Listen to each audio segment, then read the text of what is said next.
Spotting disruption can be quite tricky. We're talking with Gav Blaxberg, CEO of Wolf Financial, one of the guys who makes Twitter so exciting all week, every week.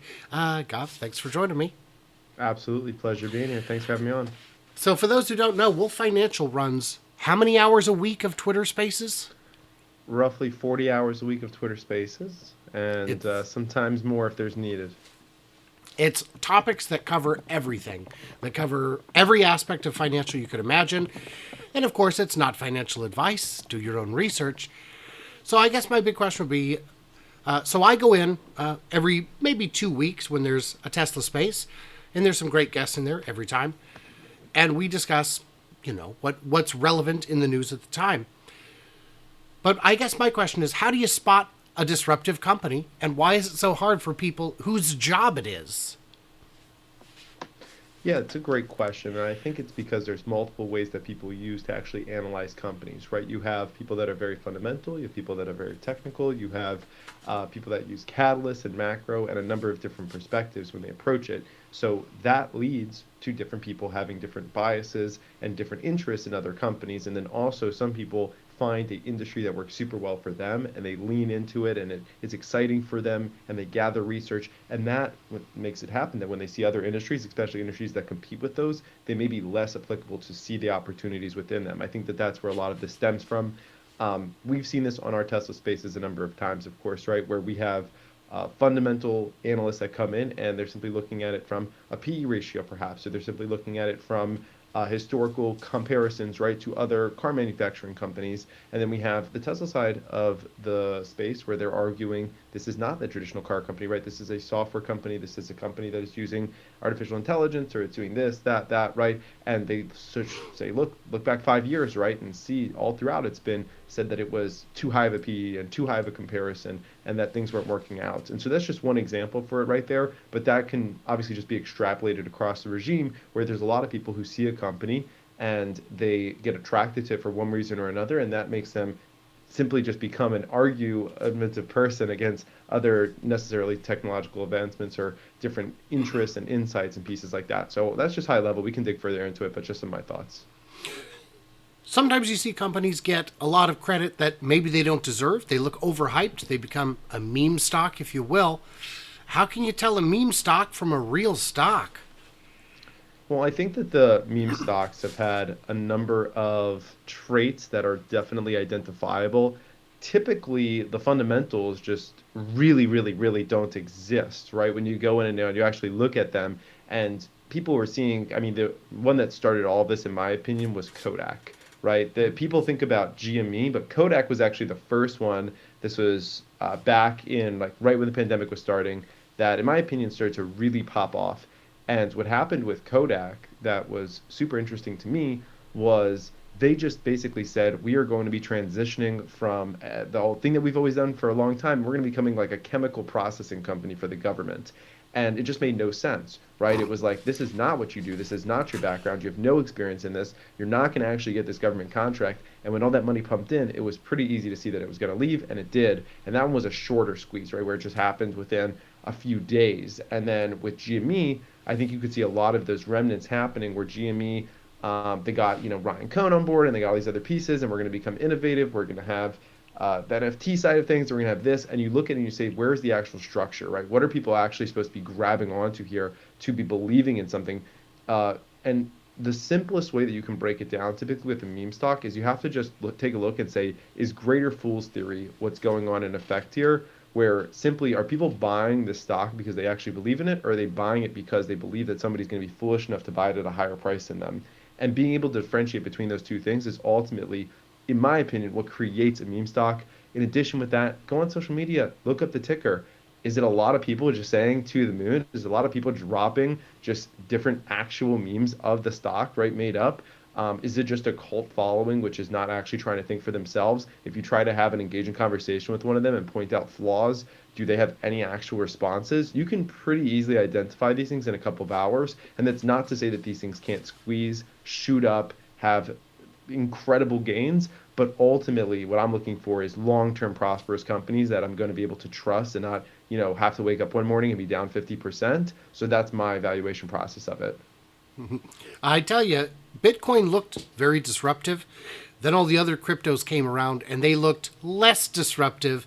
And then NFTs came out. And boy, I tell you, if some of those cryptos were snake oil, NFTs are a blurry JPEG of snake oil. It's unfortunate that some people invested so heavily. Invested. I joke that I gave my kids NFTs for Christmas because I love them very much. But that's something I would not do. Did Tesla look like a meme stock to you at some point?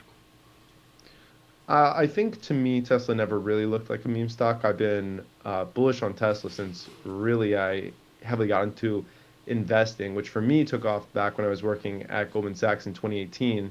And I can actually testify to this. When I started working there, the incoming class of analysts actually had a bit of a competition going among us where every month we would actually meet on a round table and we would each have the opportunity to actually we started off with a certain amount of it was like money, and then you bought a stock, and then we were playing this essentially this game together where we were tracking where it was like, all right, each month you could either buy you could sell your stock, buy a new one, you could hold, or you could take profits, whatever it was. It was all done even on like paper. It wasn't even done on like a game or anything.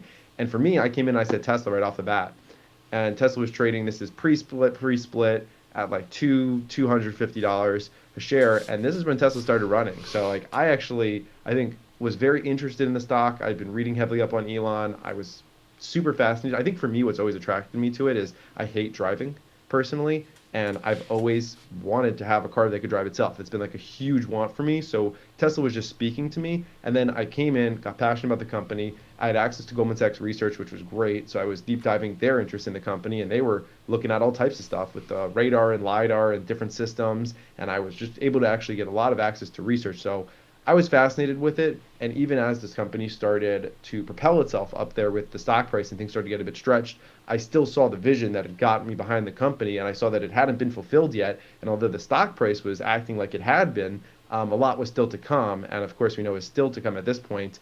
I had actually several years ago, in Tesla's earlier days, I was in a senior class at university. It was actually an M&A class, and the professor brought up an example of a overvalued stock, and it was Tesla. And they were showing the fundamentals on screen, and I basically stood up in the class and made a full-on bull case for Tesla, after which the professor completely roasted me in front of the class and basically was like, no, you are wrong. This is overvalued. This is going to come down. And I got reached out to years later, and they apologized, in fact, Oh, for that's that. very rare. Yes, That's, very rare, yeah. but I've definitely seen it for a while. I have the position still, so I'm pretty excited for where it's going. But for me, it all just traces back to I get that the stock price has moved up and pieces have moved, but to me, their core vision hasn't been delivered yet, right? It's like still to come. So that's a little bit of my background with Tesla. Oh, yeah, and we've got the energy sectors coming in hot. The FSD, should it be cracked first or within 2 years of first, it's going to be an unstoppable juggernaut. And the 15,000 buying price, hopefully that isn't a permanent thing. Hopefully as others get it online, it'll be a commodity and it'll get commoditized. And that's good because I don't like a paywall between me and safety, but everyone does it. Every manufacturer does that. So, on your Twitter Spaces, give me some of the most popular topics that people are going to follow. People are going to join in and listen to. Well, we definitely have been nailing the number one most popular, which is Tesla, right? Like that is when you host a Twitter space on Tesla, you are guaranteed that there's going to be several hundred listeners that are in the space at any given moment, especially if you're hosting it with the right accounts, right, that have heavily followed Tesla audiences. So I think that that is just a number one area when it comes to it. Number two is certainly live trading. Live trading speaks to a lot of retail investors nowadays, even if they're not taking any trades themselves. Live trading is just a way to stay up to date with the news, to be quite honest, at the moment, right? Because the way that live trading works is you're just minute to minute finding out what's going on around the world, taking it and making an analysis of it, deciding whether it's good, bad, neutral. So those are probably two of the most popular topics. Outside of those, I've seen a lot of love lately for oil, for gold, commodities. They've just been really ramping up. That's a very cyclical industry as well. And, like you were talking about with Bitcoin, there's different correlations there with Bitcoin going up, with the dollar going down in value, with gold going up. And so there's just a lot of connectivity throughout. And then I would say outside of that, it's when you sometimes just have these big news events like the banks when those were happening, right? Those were huge spaces that were occurring at the moment. When you have a CPI, an FOMC meeting, live things that are happening at the moment where people want to come in and they don't want to have to wait for, CNBC to talk about it a day or two later. That's where we really do see large audiences. But Tesla always delivers. And also talking about Elon and Twitter, those things always deliver as well. Yes, I should say so.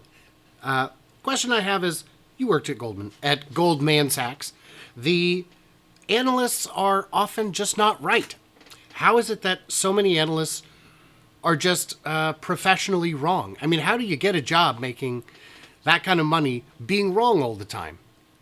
Yeah, well, hopefully not wrong all the time. I think that nowadays they do a little bit of a better job of tracking people's actual track records. And if somebody is consistently being wrong, wrong, wrong, I think that they should be detracted from and they should get a little bit of a wake-up call. One of the things that I did put out actually in a thread the other day, I kind of wrote, a little bit of the unconventional advice that I've heard over the time. One of the things that's really stood out to me is that thousands of people predict where stocks are going to be. Uh, Statistically, very few are right. You're not going to know which ones are right.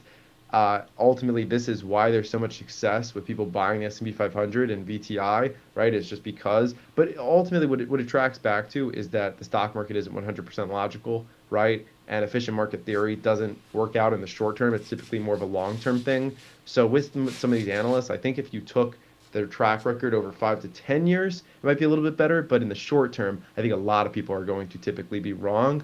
The hope with some of these analysts as well would be though that they stick to their guns a little bit more often because you do see people flip flop, like a Jim Cramer, for example, who's not really an analyst but more of a TV personality.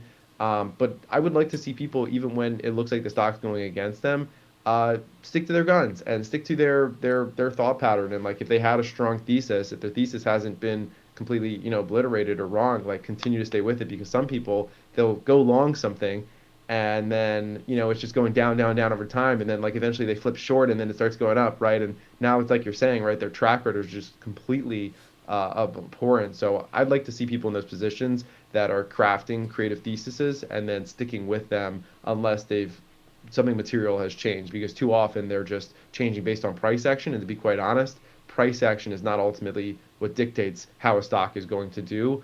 In the short term, yes. In the long term, no. In the long term, it's typically based off the fundamentals, the story, the governance, and all those pieces. Fantastic. So Wolf Spaces all week. I will have stuff up on the screen showing all the kinds of topics you've got, all the kinds of guests you've got, and all that great stuff. In the comments, we need to know, what did we miss? What did we misunderstand? Big thanks to my patrons who get early access, bonus content, all that good stuff, and keep the channel running. So for everyone else, stay tuned, stay juicy, and can't wait to hear from you clever robots in a Twitter space.